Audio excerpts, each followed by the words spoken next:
It's time for another episode of The Oil Stream with Dustin Nielsen and Tom Gazzola, presented by Popeye's Louisiana Kitchen.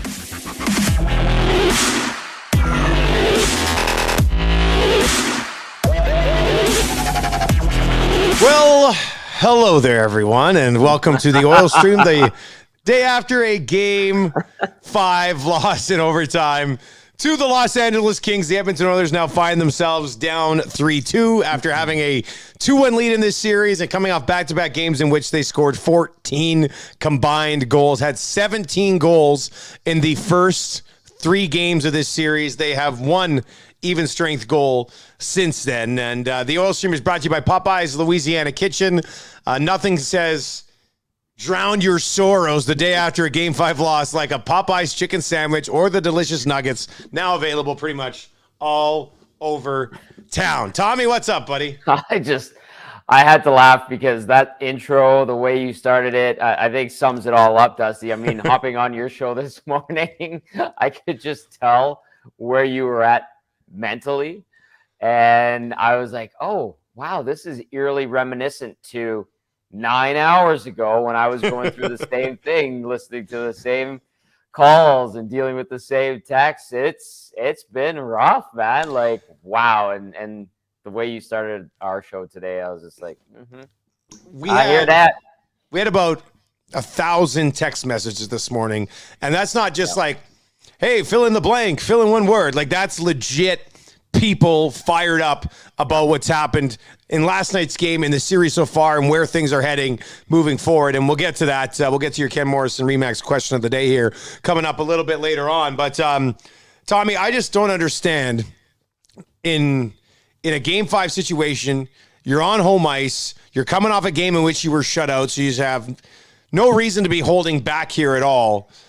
I cannot understand how shitty of start that team had last night. Like, they obviously don't have answers for it. I don't think anybody can have an answer for it. Like, how in the world can you come out and be outshot at one point, I think 14-2 in your own barn, trying to finally win a playoff series against a team that's like a so-so playoff team, much like clearly what the Oilers are as well. But yeah. How does that happen? I don't understand how that happens. Yeah, 14-2, and at one point I looked up at the shot clock. It was 11-3, and then they took a shot away from the Oilers. That's how bad it was in that first period. It ends up being 16-5. Edmonton gets outshot.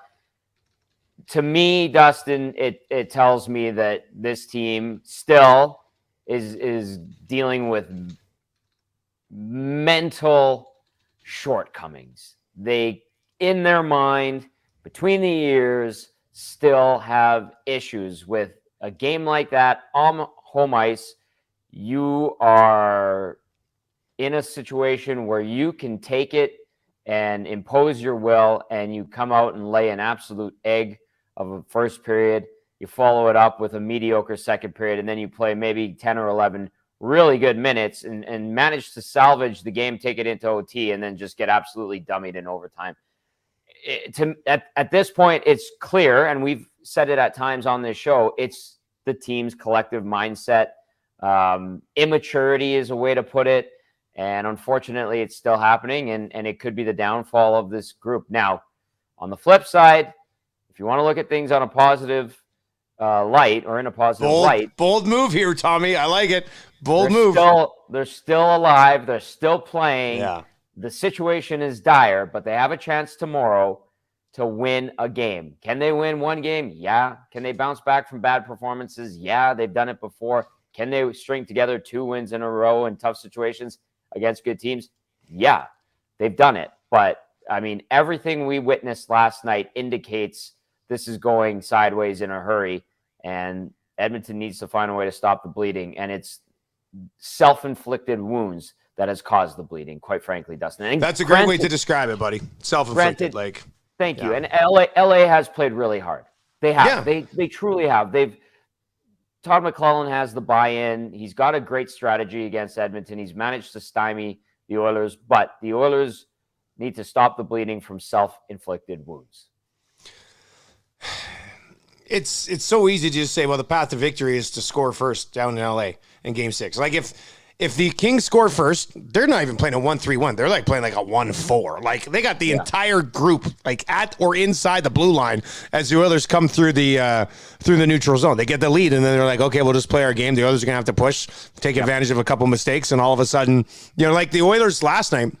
And I know they pushed back and ended up tying that game, but I thought they were worse than they were in the game they got shut out in. Like I thought it was a train wreck considering the circumstances. You're back at home. You've developed this reputation for bouncing back, and you just can't get it. And when we look at these starts, the guys who are usually on the ice to start games are the McDavids, are the Dreisaitl's. Like it's not Derek Ryan that's going out there to start a game for you, and he's going to be the guy who sets the tone. If you want to have a better start, 97, 29, 18, 91, whoever else is out there, those are the guys who need to get you the better start. And it's those guys that we've been talking about for years now and Rashad brought it up today on the show. He goes, well, beginning of the year, it was first goal again. Like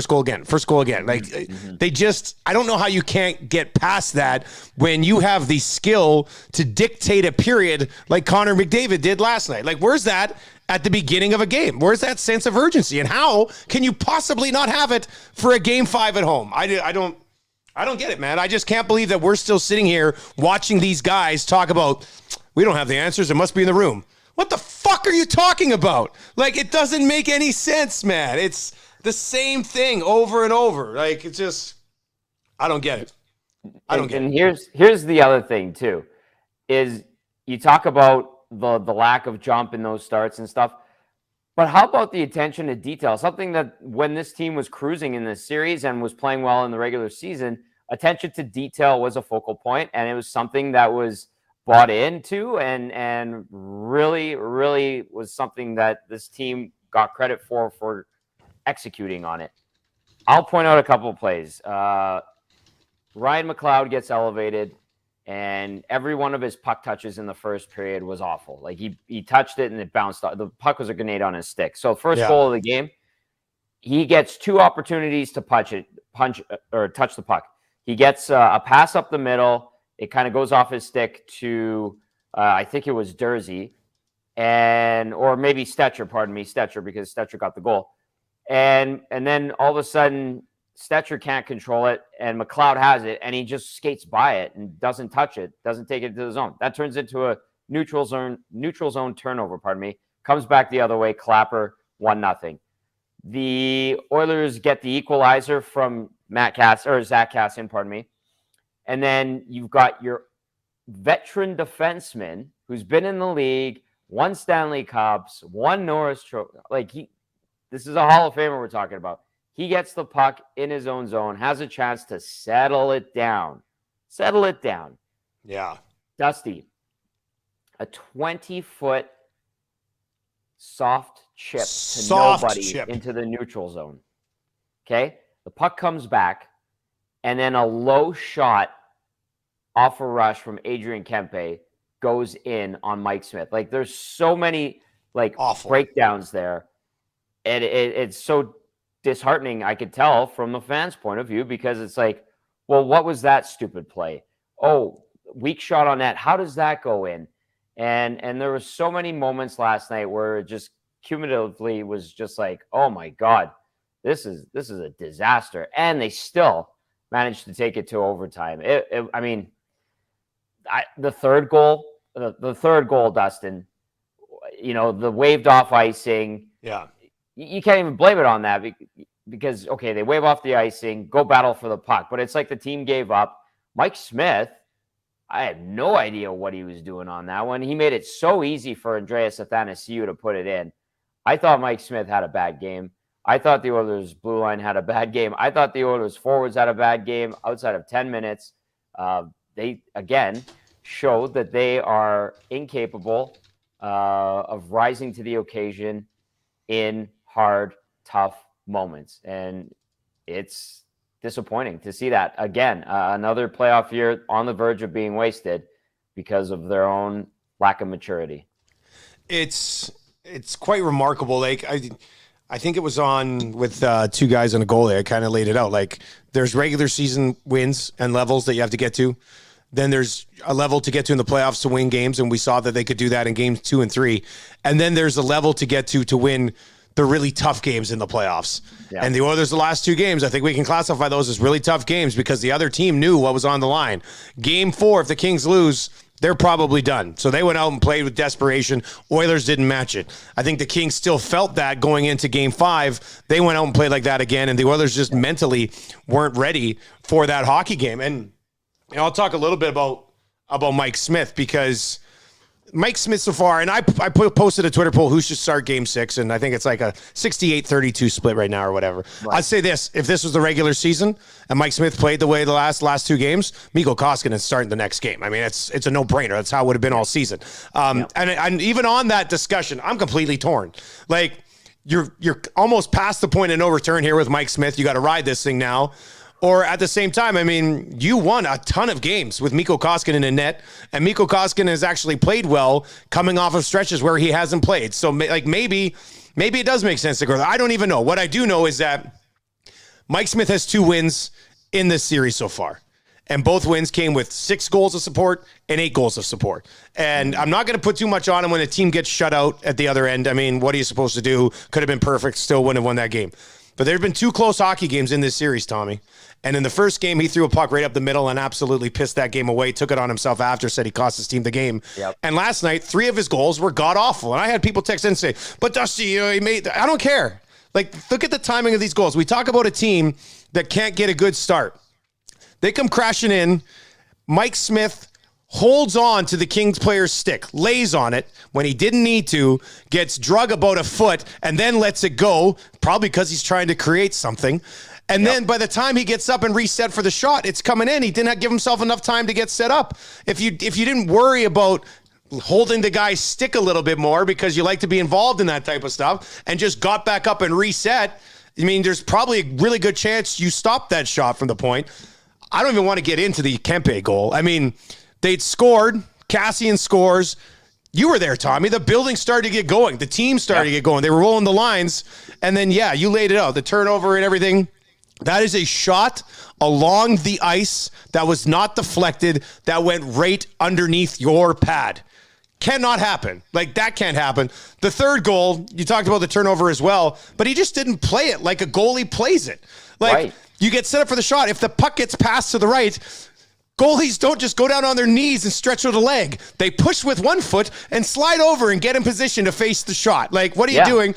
And then the fourth one was a weak-ass little redirection that trickled through the short side. Like Mike Smith, and if you look in the other side of the goaltending last night, I know people are like, well, Dusty, Quick let in 4. Look at the goals the Oilers scored on Jonathan Quick. Puck bounces to Draisaitl. Quick's going one way because he's thinking it's going over to Kulak. Wide open net. No chance. Leon Draisaitl on a one-timer on a feed from McDavid on a power play. No chance. The McDavid goal, if it's McDavid by himself, stretches him out. No chance on that one either. And what goal have I... Oh, and the Cassian goal. I mean, he was out there. McDavid outweighed him. Great patience. Loops around. Tap in. Like, you're telling me we're comparing the 4 goals that Jonathan Quick let in compared to the 4 goals that Mike Smith let in even before the overtime winner? Like, it wasn't even a discussion last night. Goaltending last night was so in favor of the Los Angeles Kings. So what I'm saying is the 2 close games that the Oilers have played here, Mike Smith has let them down in both of those games. Mike Smith hasn't won this team a game in the playoffs ever. The 2 games he's won as an Oilers goaltender, they scored 14 goals. So, I mean, if you want to go to Koskinen, if this team decides to start Koskinen, I'm not going to criticize him for doing it. I don't know what to do between the pipes, buddy. I don't know. I don't know what you do here. If you'd worked Koskinen earlier in the series and, like before the series, we kind of said, if this thing goes 7, you probably see both goaltenders because that's how they operate with their goaltenders. And now here we are. I don't know what to do between the pipes, man. I don't know. And each goaltender is a scary proposition because Koskinen's a wild card, but can he be worse than Smith? And the answer to that is potentially yes. Can he be better than Smith? Potentially yes. Do we know which Mikko Koskinen would show up if you were to start in Game 6? No idea. Do we know which Mike Smith will probably show up in Game 6? I think we could make an educated guess that he's the same one that lost the game yesterday and Game 1, but still had 2 wins in the series. But as you point out, those were runaway games. Now, he had to make good saves in those games. Sure, he had to be strong. Sure, he did, yeah. Periods. Sure. Like, it is a scary proposition in goal. And now, and it came up on my show. I'm sure it came up on your show. The goaltending thing is going to come up again. And, like, listen, that conversation is going to happen. We're going to have that discussion. Mike Smith has another year left. You're not bringing back Mikko Koskinen. It's ridiculous to even consider that. What happens with Stuart Skinner? Is the goaltending going to be better if it's Skinner and Smith? Man, I know that that's going to be a big topic on this show, but, like, going into tomorrow, if I was a player on the Edmonton Oilers right now, I would be focused on just playing balls to the wall against LA and trying my hardest not to think about my goaltender and his performance, whichever goalie it is. I would just put it out of my mind and say, screw it. I need to go out there, do everything I can to dictate that we win the game and we don't have to make our goalie a focal point, because you cannot trust your goalie right now. And you might not even be able to trust the guy that could potentially come in who hasn't played in a week and a half. So it is a major dilemma, and it's one that creates a lot of, quite frankly, fear, because it's not good. So here we are. It comes back around to the discussion that when you don't have a guy, you don't have two guys. Like, you either have a guy or you don't. And it's tough. I mean, maybe Mike Smith stands on his head and wins him a couple of games here. I mean, I'm not even saying that's not possible. I'm just breaking down what we've seen so far, and they've been in 2 close games, and he didn't help them in either one of them. So, speaking of not helping, Darnell Nurse, Tommy, what was he thinking? Like, what are you doing in that situation? Like, he's done. He's not going to play in Game 6. Like, what was he thinking? He let emotions get the best of him. It goes back to the collective mindset or the immaturity that you mentioned. And the worst part of it is he's a leader on the team. He's someone that they look up to and should look up to. But when you've got someone like that making a play like that, letting emotions get the better of him, that's a terrible sign. That's a terrible sign, and you're letting down your teammates. And you know what, Dusty? You can lump in a couple other guys into the mix that should know better but didn't control themselves last night, and it did have a factor in the game. And that's Evander Kane, and that's Zach Kassian. Kassian with the cross-check on Durzi right in front of the ref, completely unnecessary. And then Kane is letting the Lemieux and the Lizottes and the Moores get under his skin, and it's creating nothing but problems because they keep taking penalties. And he's a way more effective player when he's not sitting in the penalty box. He's been a beast in this series at times, and it's because he's composed, calm, cool, and collected. And when you have 3 veteran guys on your team that are eating up big minutes, because Kassian was getting top-line duty throughout the second period after, a slow start from Puljujarvi and McLeod, and Yamamoto was, moved around a little bit. You can't have 3 guys that are key cogs in a game going out there running around and being stupid just to stir it up or being frustrated. And that's what happened last night. And it was very, very detrimental to the team's success or lack thereof. I want to talk a little bit about Jay Woodcroft, who I'm on the record 1,000 times saying I fully believe in this guy, and I don't want to question any of his decisions, and I don't think he's made many mistakes with this group. Last night, I mean, that wasn't one of those typical, wow, Jay Woodcroft made a bunch of good decision nights. Like, he goes into that game, decides to switch it up, moves Yamamoto up to the top line, slides McLeod in on the left side there with Draisaitl, starts Puljujarvi with Ryan Nugent-Hopkins. And, it didn't work, but then he went away from it real quick. And then I was listening with Low Tide when I was driving home today. There was 11 different line combinations that played long enough to actually register on natural stat trick. Like, it wasn't just 15 seconds here or there. Like, he used a bunch of different line combinations, got away from it, went back to Puljujarvi with Kane and McDavid. And they had a couple really good shifts there in the second, and then Puljujarvi stumbles on that 3-on-2. Like, I don't know what the hell he was doing there. And then that was basically it for that. But they had, I think 2 of the best shifts that Kane and McDavid had were at that time. I don't know why, because Puljujarvi looks awkward as hell. But for some reason, they get the puck in the zone, those 3 guys, when they're together. And And then, he just finally just decided to go to 3 lines in the third period because he had no other option, put McDavid and Draisaitl together. It just came across as a very Tippett-esque game from Woodcroft last night, Tommy. Like, it just seemed like he was trying to overcorrect for some of the mistakes that maybe he made and just couldn't get caught up to speed on it. With the amount of combinations that registered on natural stat so trick, many. And we watched it firsthand in the building, and then when I got home for the third period and watched the rest on TV, he's just going off of instinct. He's just rolling guys he thinks is going and is going to create something, and that's what he tried to do. He was winging it as it was going along, and you know what, Dustin? It paid off. They forced overtime, so it actually worked. And at that point, it was scramble mode, and he's playing for survival. And I think at that point he clearly threw out any rhythm or chemistry, and he just said, "Okay, these 3 guys are going. I saw this guy have a good couple of shifts. Yeah. I'm going to put him up here with McDavid, who I'm double shifting. We need to get Draisaitl back out there. You know what? We need to give so and so a break." So he's just winging it, and it actually worked. So good on him for making it work. Now in overtime, clearly different story. I mean, they did not have a sniff. But And that's the big guys. I would, yeah, I know. Yeah. But for that third period where he got away from the lines and all of that, I would give him credit for scrambling to make it work. I would say, good job. Is it Tippett-esque?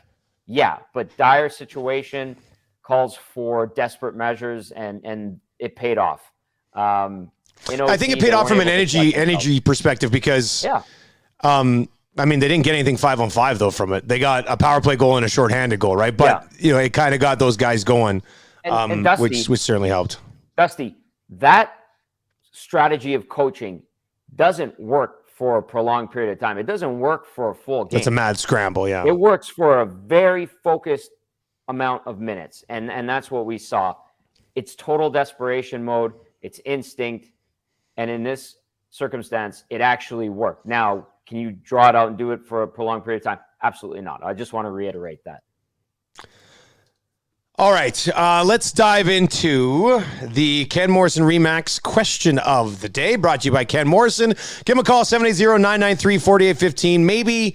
Maybe you punched a hole in your wall last night watching the game and you decided, I've got to sell this horrible place where I live. Well, Ken Morrison will put lipstick on that pig and he'll sell it for you. So visit his website at kenrmorrison.com. He's a Remax Hall of Famer. He does a lot of great stuff for charity. He sponsored us all season. You can give him a call at 780-993-4815. Tommy, what's the Ken Morrison Remax question of the day?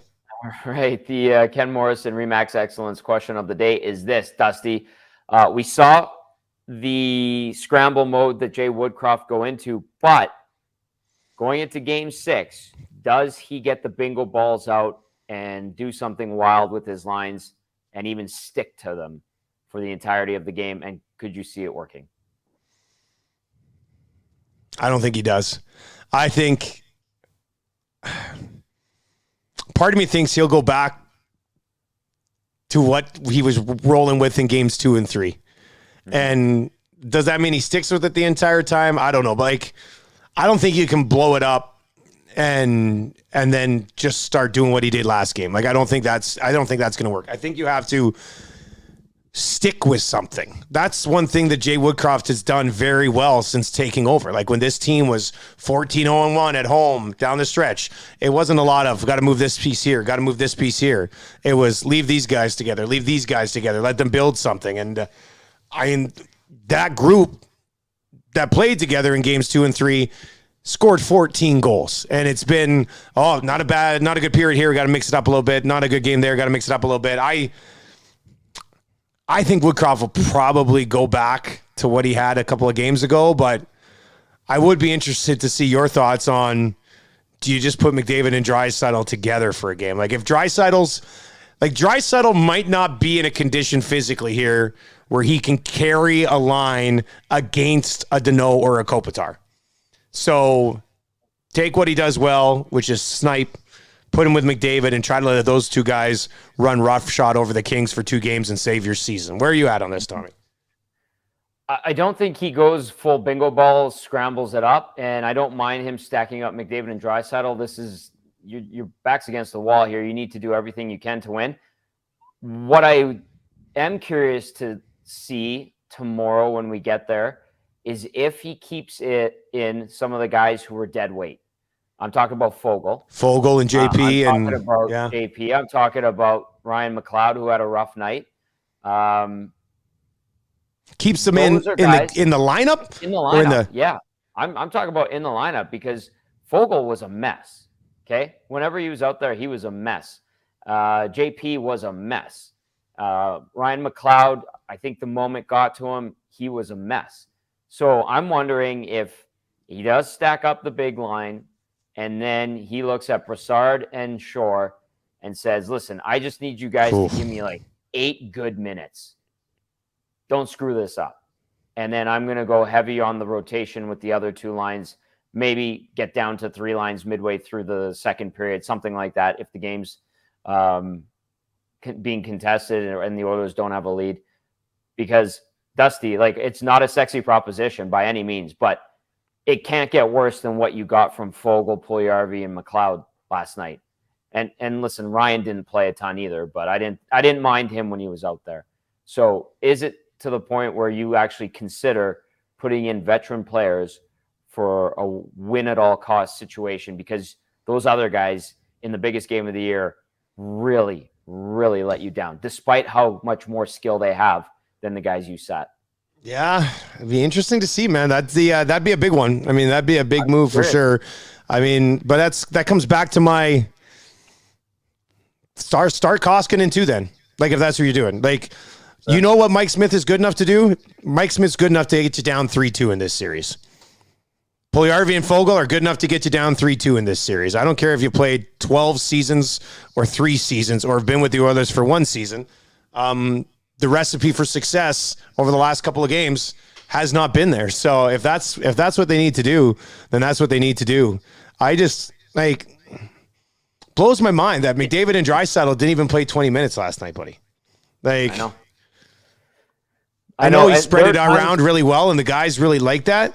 But in that game, with the way that you were down, to not have McDavid and Draisaitl in the 22, 23, 24-minute range when they haven't really been taxed so far this series even, something just doesn't jive there for me. Like, that's weird. I know.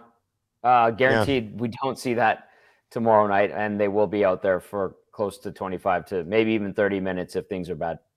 That is your Ken Morrison Remax question of the day. All right, Tommy, let's play this game before we wrap up. One thing from a lineup perspective that you think for sure will happen before Game 6. Like, what's one change that you think is 100% certain going to happen? I mean, this is low-hanging fruit, but Chris Russell goes in because Nurse is going to come out. Yeah. But they might go – can they go 11-7? No, they can't. So it'll be 12-6. Russell will come in because Nurse will inevitably be suspended. I'm sure that's going to be – They could go 11-7, couldn't they? Well, are you going to put Broberg in? Are you going to? I mean, if you're going to end up just running, if you end up going to just running 3 lines for 40% of the game anyway, I mean, you might be able to find a few minutes for him somewhere along the way. I'd rather have 5 minutes of Broberg than 26 minutes of Keith. You know, like like 18 minutes of Keith and 5 minutes of Broberg or something like.